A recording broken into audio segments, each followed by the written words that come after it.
بھائی اپنی گھر والیوں کے ساتھ اچھا معاملہ رکھو. بہت کمپلینٹس آتی ہیں بھائی.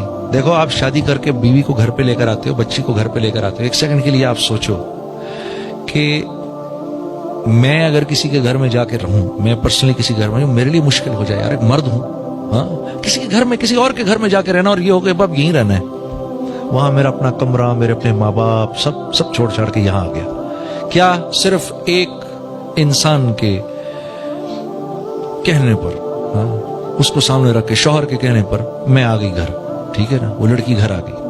اب شوہر اس کو پہلی بات کیا کہتا ہے بدقسمتی سے, کہتا ہے سنو میری فکر نہ کرنا, میرے ماں باپ کا خیال رکھنا.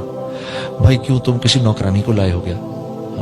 وہ تمہارے ماں باپ کا خیال کیوں رکھے؟ تم اس کے ماں باپ کا خیال رکھنے کو تیار ہو کیا؟ ہاں, یہ صرف بیٹھے سارے مولوی, تم میں سے کون ہے اس کے ماں باپ کا خیال رکھنے والا؟ ہاں, تو اس کا تیرا بھائی کس لائق کام کے لیے بھائی, وہ رکھے ماں باپ کا تیرے خیال.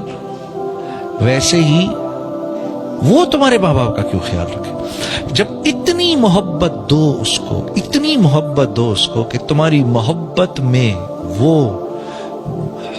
ڈوب کر اب کہے کہ شوہر کو خوش رکھنا ہے, تو اس کے ماں باپ کی میں کڑوی کسیلی سن لیتی ہوں. ہاں, اور یہ بہو کا اور ساس کا رشتہ یہ ازل سے ابد تک, ہاں, ازل سے لے کر ابد تک ایسے ہی ہے جیسے دو شیشے کے برتنوں کا آپس میں ملنا ہے. تو یہ انہوں نے شور ضرور مچانا ہے جب بھی یہ ساتھ ملیں گے, ٹھیک ہے نا, ازل سے ابد تک. مجھے ایک مرتبہ مولانا دارِ جمیل صاحب بتا رہے تھے کہ جب اپنے گھر پہ اپنی بہو لانے لگے, فرمانے لگے کہ میں نے اپنی بیوی کو 1 سال پہلے سے ٹرین کرنا شروع کیا, بتانا شروع کیا کہ جیسے تیری بیٹی جا رہی ہے نا کسی کے گھر, اور تو نہیں پسند کرتی کہ وہاں تیری بیٹی کے ساتھ کوئی برا سلوک کرے, ویسے ہی کسی اور کی بیٹی بھی گھر آ رہی ہے.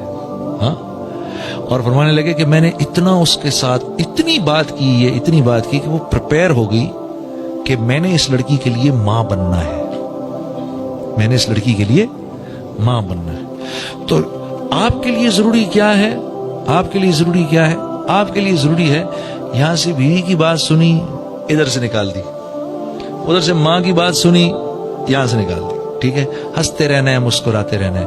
بیوی کے کچھ کہنے پہ ماں کو کچھ نہیں کہنا, ماں کے کچھ کہنے پر بیوی کو آ کے جواب نہیں دینا, بالکل ایسا نہیں کرنا. کیونکہ اب دونوں کی ایک ٹگ آف وار ہے. ماں کہتی ہے 25 سال میں نے اس کو بڑا کیا, تو یہ دوسری عورت 25 منٹ میں اس کو کیسے میرے سے اپنی طرف کھینچ رہی ہے. ایک وہ فیلنگ ہوتی ہے, ٹھیک ہے. اور دین کیا خوبصورت ہے ہمارا, جب بیوی کے ساتھ ماں کے پاس جاؤ, جب بیوی کے ساتھ ماں کے پاس جاؤ تو بیوی سے ہنس کے بات نہیں کرنی, بیوی سے مسکرا کے بات نہیں کرنی, سیریس ہو کے رہو بیوی کے ساتھ جب ماں کے ساتھ ہو, تاکہ ماں کو یہ فیلنگ نہ ہو کہ یہ اب اس کا ہو گیا. کیا خوبصورت دین ہے ہمارا. ہاں,